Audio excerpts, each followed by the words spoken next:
एक 8 साल का लड़का अपनी माँ से कहता है कि माँ देखो, मेरा बहुत भीषण एक्सीडेंट होगा, जिस एक्सीडेंट में मैं अपने दोनों पैर खो दूंगा और उसके बाद एक ऐसा वक्त आएगा कि आप मुझसे प्यार करना छोड़ दोगे।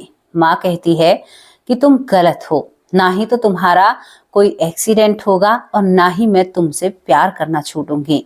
वो लड़का अपनी आंखों में आंसू ले आता है और कहता है कि माँ ये तो होकर रहेगा, आप इसे नहीं बदल सकती और मुझे वो दौर देखना है जब आप मेरे लिए भगवान से प्रे करोगे या मुझे छोड़ने की दिमाग में सोच बनाओगे। क्यों एक लड़का इतने दिन पहले भविष्यवाणी करता है और दोस्तों जो कुछ उस लड़के ने कहा था वो सत्य हुआ था। क्यों हुआ ऐसा?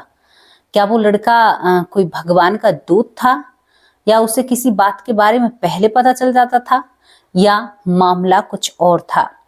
ये मामला आपको बहुत ही ज्यादा एक भावुक भी करेगा कि एक लड़का बहुत रोता है, माँ के सामने बहुत माफी मांगता है और शायद दोनों माँ बेटे मिलकर उस नियति को बदलने की कोशिश करते हैं। तो दोस्तों ये कहानी आप लोगों को सिखला कर जाएगी, क्योंकि आमतौर पर हम विकलांग लोगों को देखकर मन में एक ही सवाल आता है कि भगवान इनके साथ ऐसा क्यों, ये बेचारे इतने दुखी क्यों हैं, इनके माँ बाप को बड़ा कष्ट मिल रहा होगा। मन में आती है ना ऐसी बातें, लेकिन मैं आपको समझाना चाहती हूँ ये जो कुछ भी होता है ये हमारे ही कर्मों के आधार पर होता है।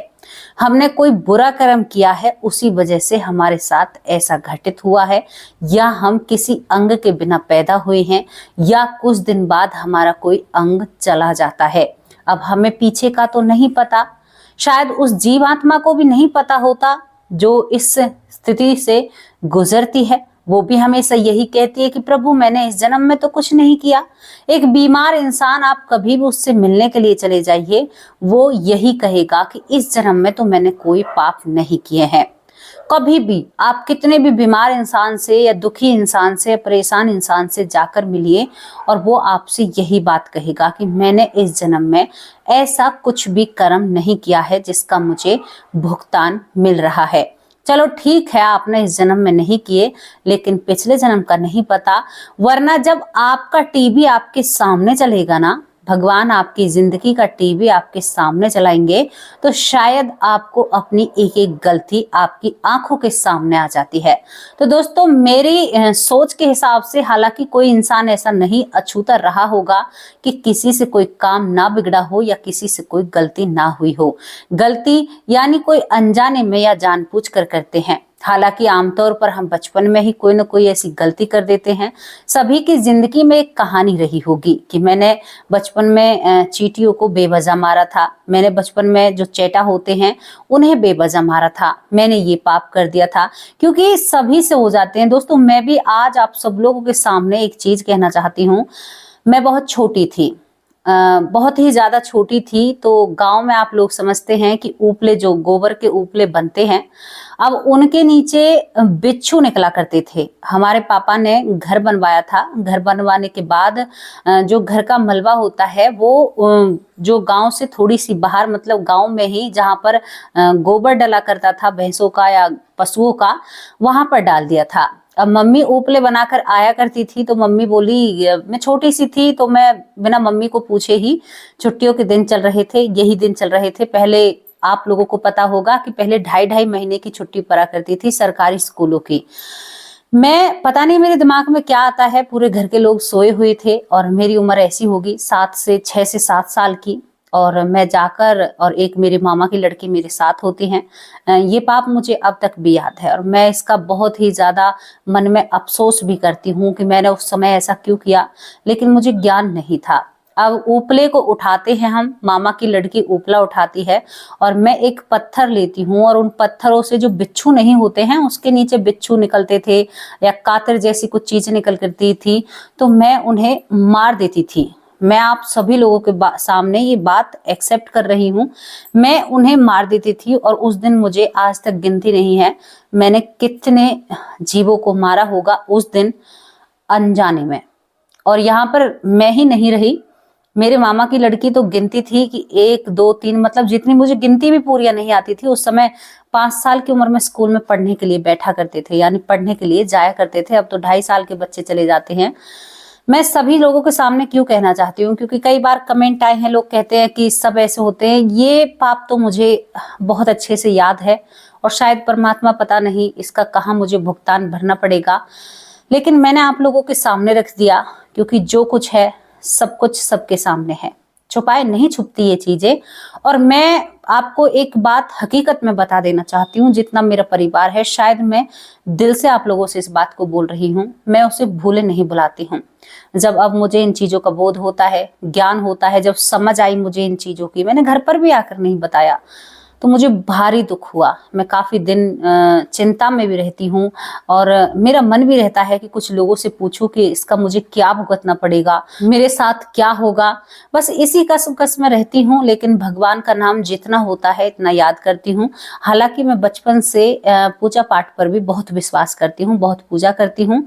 बचपन से ही मैं भगवान पर बहुत विश्वास करती हूँ। ये तो मैंने अपनी जिंदगी का आप लोगों को वो पाप बताया, वो सच बताया, शायद जो मैं काफी दिनों से आप लोगों से कहना चाहती थी। लेकिन मैं भगवान पर भी बहुत भरोसा करती थी, और शायद मैंने अपनी जिंदगी में एक बुजुर्ग के रूप में भगवान को देखा भी है। मैं आप लोगों से ये सच में ही बता रही हूँ।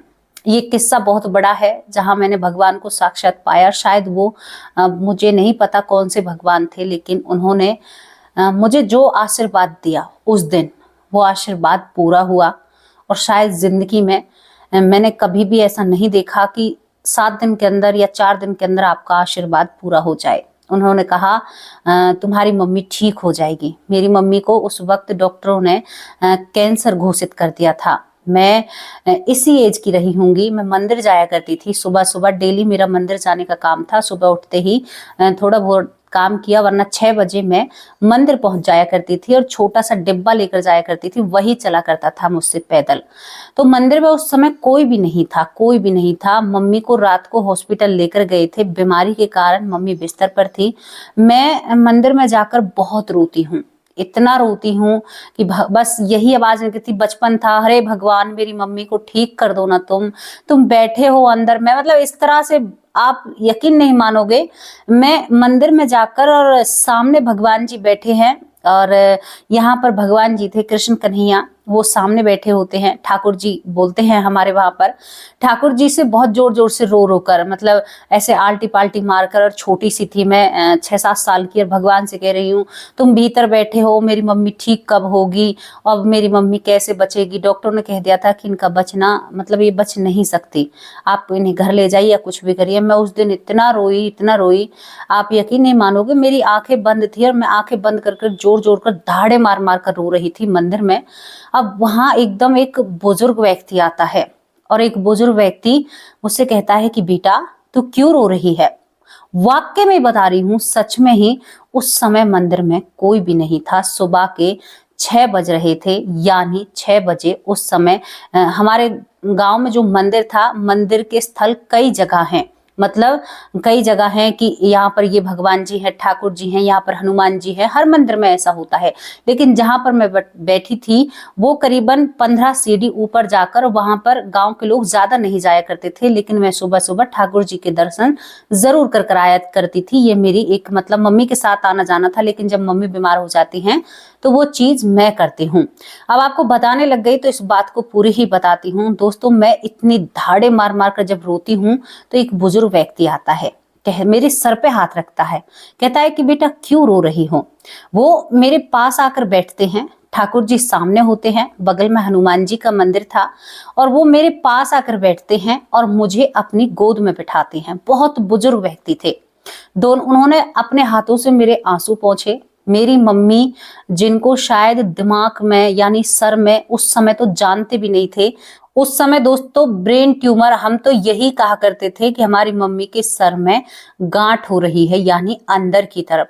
तो मैं रोती हूँ कि बाबा मेरी मम्मी नहीं बचेगी, डॉक्टरों ने कहा है कि ऑपरेशन के बाद भी हम इस महिला को नहीं बचा सकते।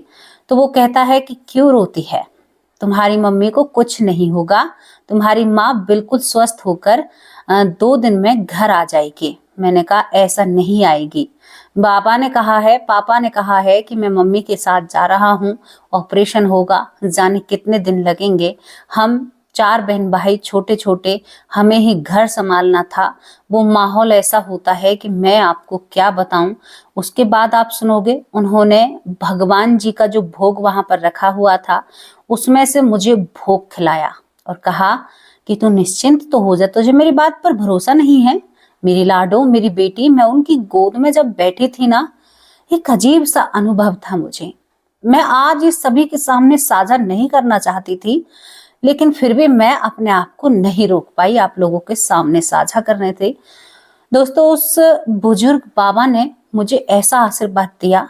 मेरी माँ बिना ऑपरेशन के आज भी हमारे साथ रहती है, जबकि वो हम सबको भूल चुकी थी। ट्यूमर की वजह से वो हमें भूल चुकी थी, हमें घर से बाहर भगा दिया करती थी कि तुम किसके बच्चे हो, यहाँ पर क्यों रह रहे हो। जब वो ट्यूमर बढ़ता था तो मम्मी जैसे एक बैल नहीं मारता है ना, पीछे को पैरों को कर सिर को भीत में देकर मारा करती थी। इतना ज्यादा पेन उनको सर में हुआ करता था।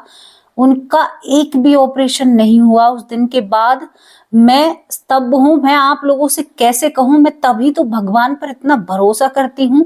और पता है, वो सीढ़ियों तक नीचे तक मुझे छोड़ने के लिए आए, लेकिन मेरे गांव में मैंने हर घर में हर जगह जाकर देखा वो बुजुर्ग व्यक्ति, उसके बाद मुझे कहीं पर भी नजर नहीं आया। ये मेरी जिंदगी का वो हकीकत, वो सत्य है जो आज तक मैंने किसी को नहीं बताया। और जिस तरह से उन्होंने कहा कि 3 दिन बाद तुम्हारी मम्मी आ जाएगी, मेरी मम्मी के दिमाग का ऑपरेशन होना था, वो ट्यूमर निकलना था, उसमें भी पता नहीं था कि बचेंगी या नहीं बचेंगी।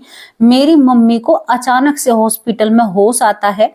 आगरा के हॉस्पिटल में मम्मी एडमिट थी और एसएन मेडिकल कॉलेज था। दोस्तों, मैं आपको बता दूं पूरी डिटेल में। और मेरी माँ वहां से उठकर मेरे पिता से कहती है कि बच्चों का क्या होगा, तू बच्चों को अकेला छोड़कर कैसे आ गया। जो माँ हमें बीते 7 महीने से याद नहीं रख रही थी, जो पापा को भी भूल चुकी थी, वो माँ हॉस्पिटल से उठकर घर आ जाती है और घर आकर हमारा ख्याल रखने लगती है। हालांकि वो अब भी बीमार रहती हैं, लेकिन वो अब घर पर ही रहती हैं और उनके बाद वो दवाइयां खाती हैं, लेकिन हमारे बीच आज भी हैं। आज उन बातों को करीबन बहुत वक्त निकल चुका है। सच में ही मेरी शादी भी मम्मी की बीमारी के कारण जल्दी तय हो जाती है, लेकिन आज मैं बहुत खुश हूँ। एक बाबा के, शायद वो साक्षात ठाकुर जी थे जिन्होंने मुझ पर अपनी कृपा दिखाई। मैंने दोस्तों अपने जीवन के 2 पहलू आप लोगों को बताए। अब भगवान जाने कि मुझे क्या कुछ देखना है, क्या नहीं देखना, लेकिन मैं इन चीजों को कहते हैं ना कि अब तक मैंने ये चीजें राज रखी, आज तक मैंने ये चीजें किसी को भी नहीं बताई, लेकिन आज मैंने पहली बार ये चीजें अपने परिवार से या अपने परिवार के सदस्यों से साझा की है। आप कितना यकीन कर सकते हो इन बातों पर, ये मुझे नहीं पता। मैं कहानी बताने जा रही थी, लेकिन पता नहीं आज ये कैसे मेरे मुख से ये सारी बातें अपने आप इस कैमरा के सामने आ जाती हैं। मैं आप लोगों से झूठ नहीं कह रही, बिल्कुल भी बताने का मन नहीं था, दिमाग में कोई बात ही नहीं थी कि मैं आप लोगों से इन बातों को करूंगी, लेकिन आज अपने आप मेरे दिमाग से ये बातें निकली हैं। अब मैं क्या करूं, मैंने आपको जो कुछ मेरे पास था मैंने बता दिया, लेकिन मैं मानती हूँ कि भगवान की एक असीम कृपा मेरे ऊपर है और वो मुझे बहुत अच्छे से, मतलब कहते हैं ना कि मैं उनकी लाडली बेटी हूँ। और सच में ही मैं भगवान को बहुत मानती हूँ। भगवान बहुत बड़ी शक्ति है, वो हमारे पालन करता है, लालन करता है। अब ये 14 मिनट की तो भाई मेरी जिंदगी की कहानी मैंने आप लोगों के सामने रख दी। अब मैं आपको क्या कहूँ, अब मैं वीडियो आपको कैसे बताऊं, लेकिन फिर भी मैं आप लोगों को चलिए ये कहानी बता ही देती हूँ। मैं कहानी भी भूल चुकी हूँ, अपनी कहानी में इतना भावुक हो जाती हूँ। दोस्तों, हमने वो दौर देखे हैं, हम 3-3 दिन तक खाना नहीं खाते थे जब हमारी मम्मी बीमार रहा करती थी, और हम स्कूल से आया करते थे ना तो मम्मी हमें भूल चुकी थी ट्यूमर के कारण, तो हमें वो घर से निकाल दिया करती थी। जब तक पापा खेतों से नहीं आया करते थे तब तक हम बाहर ही खड़े रहा करते थे कि पापा आएंगे और हमें अंदर लेकर जाएंगे और फिर हमें खाना मिलेगा। ऐसा दौर हमने देखा है। हमारी माँ बहुत खेतों में काम किया करती थी। मैं एक जिम्मेदार की बेटी हूँ और मेरी माँ पता है पूरे दिन खेतों में काम किया करती थी। आपको हरे पत्ते की गोली याद है? हरे पत्ते की गोली माँ मेरी पल्ले में बांधकर और उनसे पूरे दिन काम किया करती थी। कोई तकलीफ होती थी तो खेतों पर ही दवाई ले लिया करती थी। हमने छोटे छोटे से ने खेतों में लाई की है, यानी अनाज को काटा है, बहुत सारी चीजें की हैं। हमने पढ़ाई के साथ साथ बहुत कुछ किया है। पता नहीं ये सारी चीजें आप लोगों के सामने कैसे छलक गई। मुझे सच में ही खुद को भी एहसास नहीं हो रहा था कि मैं ये सब कुछ आप लोगों के सामने रखूंगी, लेकिन अब मैंने आप लोगों के सामने ये सब कुछ रख दिया है। दोस्तों वीडियो वैसे ही बहुत बड़ी बन चुकी है, अब आपको यही सब कुछ मिलेगा। अब शाम को मैं आपको ये पुनर्जन्म की घटना बताऊंगी। आज मुझे नहीं पता मैंने क्यों बता दिया आप लोगों को, कैसे बता दिया, लेकिन अब बता दिया तो बता दिया। जो कुछ भी था, मैं क्या कहूँ, मैं खुद सच में ही बहुत ज्यादा ताज्जुब में हूँ कि ऐसा कैसे हो गया। लेकिन जो भी है, मैंने अपने जीवन की सच्चाई आप लोगों के सामने रख दी। बिल्कुल भी आज बिल्कुल मन नहीं था, दिमाग में दूर दूर तक ये बातें नहीं थी, लेकिन जब कैमरा सामने खुलता है तो ये बातें अपने आप दिमाग में आ जाती हैं। मैंने सच में ही भगवान को पाया था, मैंने भगवान को देखा था। मेरा बचपन में एक प्रण था कि जब तक मैं घंटी ना बजा लूं या आरती ना कर लूं तब तक मैं मतलब चाय भी नहीं पीऊंगी। ये बचपन से मेरी प्रार्थना रही है। और दोस्तों मैं आपको बता दूं कि ये नहीं था कि बहुत कुछ टाट टमाटर था, कुछ भी नहीं था। पता है, मैं ऐसे ही भगवान के सामने घंटों तक नाच लिया करती थी। पता नहीं मेरे दिमाग में क्या था क्या नहीं था, मैं घंटों तक भगवान के सामने मैं ये चीजें नहीं आप लोगों को बताना चाहती, लेकिन फिर भी ये चीजें निकल रही हैं मुंह से। और मैंने साक्षात भगवान को, मानो या न मानो, मुझे बहुत एहसास होता है भगवान का। हमेशा आप लोगों को होता होगा या नहीं होता होगा, लेकिन मुझे हमेशा ऐसा लगता है कि भगवान मेरे सामने है या मेरे साथ चल रहे हैं। और पता नहीं मैं आप लोगों से क्यों कह रही हूँ। और मैंने बहुत सारी चीजें ऐसी अनुभव की हैं अपनी जिंदगी में, बहुत सारी चीजें, मैं आपको क्या बताऊं। एक बार मैं खेतों पर थी और बस मैंने ऐसे ही हंसी हंसी में कह दिया था कि मैंने कि चाचा देखना, हमारे खेत ना ऐसी जगह पर है जहां पर पानी की बहुत व्यवस्था कम है। तो मैंने कहा चाचा अब की बार हमारे खेतों में ना देखना ऐसी पैदा होगी कि आप रखते रखते हार जाओगे। मैं बस यही कहकर आती हूँ। बच्ची थी मैं उस समय भी, मैं कहकर आती हूँ और उसके 2-3 महीने बाद, हाँ मैंने उनसे कहा, एक डील की थी कि अगर आप मुझे लड्डू खिलाओगे तो पक्का आपके खेतों में ऐसी पैदा होगी कि आप रखते रखते हार जाओगे। आप यकीन नहीं मानोगे, वहां पर बहुत सारे लोगों के खेत थे, लेकिन इतनी ज्यादा पैदा वहां पर होती है कि चाचा मेरे लिए एक कटोरा भर के लड्डू लाते हैं और कहते हैं कि देवी माँ तू इन्हें खा और चैन से रह। मैं कोई अंधविश्वास या कोई ऐसी चीजें नहीं कह रही हूँ, मैं केवल आपको अपने अनुभव को बता रही हूँ कि मैं भगवान से कितनी जुड़ी हुई हूँ।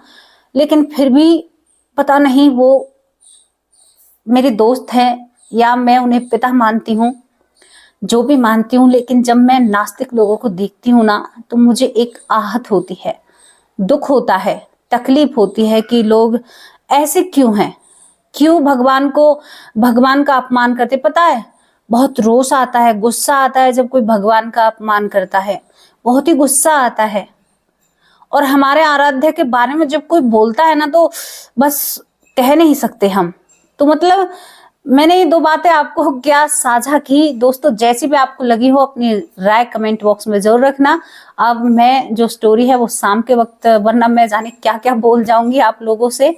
और भगवान की कृपा से सब कुछ अच्छा होता है सबकी जिंदगी में। हमेशा आप खुश रहने की कोशिश कीजिएगा, हमेशा खुश रहा कीजिए।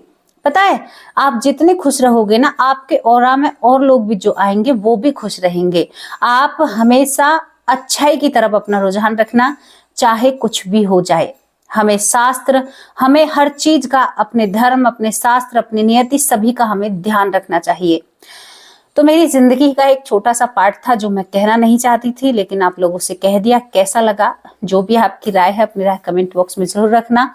मैंने बताया जो बचपन में जो गलती हुई अब मैं उसे बदल तो नहीं सकती, लेकिन जो भी प्रभु करेंगे देखा जाएगा, सब कुछ अच्छे के लिए होता है। शायद मेरे नसीब में था वो सब कुछ करना, और ये सब कुछ जिंदगी का एक पहलू होता है। जब मैं अपनी माँ के बारे में आपको सच्चाई बताऊंगी, मेरी माँ इतनी बीमारी से उभर कर हमारे साथ रह रही है ना, उनकी दोनों किडनी खराब हैं। आपको पता है, ब्रेन ट्यूमर उनको हो चुका, दोनों किडनी उनके खराब हैं, और फिर भी वो हमारे नसीब से 30 साल से ज्यादा उनकी बीमारी को हो चुका है। इतने कागज थे जो हमने जलाए थे, टेस्ट थे, डॉक्टरों की रिपोर्ट थी, बहुत सारी चीजें थी, और नहीं हमने कोई किसी बाबा के पास गए, हम कभी भी किसी बाबा फकीर किसी के पास नहीं गए, केवल डॉक्टरों के पास गए थे। लेकिन उसके बाद पता नहीं क्या हुआ, मम्मी को दिन पर दिन आराम लगता शुरू हो गया, और आज मेरी मम्मी हमारे बीच हैं। हालांकि आज भी वो दवाइयां लेती हैं, दवाइयों पर चलती हैं, क्योंकि किडनी भी, और उनको 1-2 बार अटैक भी आ चुका है, तो वो ऐसे चल रही हैं, और उनके पैर भी सूजे रहते हैं, किडनियों की वजह से बहुत ज्यादा स्वेलिंग रहती है। लेकिन ये प्रॉब्लम उनको करीबन हो गए होंगे, मेरे हिसाब से किडनी की प्रॉब्लम को करीबन 28 साल से मेरी माँ बिना डायलिसिस, बिना कोई ट्रीटमेंट के, केवल स्वस्थ और अच्छे से रहती हैं, लेकिन वो कभी काम नहीं छोड़ती हैं। और अब वो हमारे बीच बहुत अच्छे से रह रही हैं, और बहुत अच्छे से हमारा वक्त गुजर रहा है। किसी भी चीज़ की कोई कमी नहीं है, लेकिन जो दौर था वो निकल चुका। और दोस्तों, कहना कुछ चाहती थी, कह कुछ और दिया है। अब यही वीडियो डालूंगी मैं, क्योंकि अब इससे दोबारा मैं बनाऊंगी तो बहुत ज़्यादा वक्त निकल जाएगा। अब आप लोगों से विदा लेती हूँ। आज ज़्यादा कुछ कह नहीं पाई हूँ मैं आप लोगों से, पता नहीं क्यों।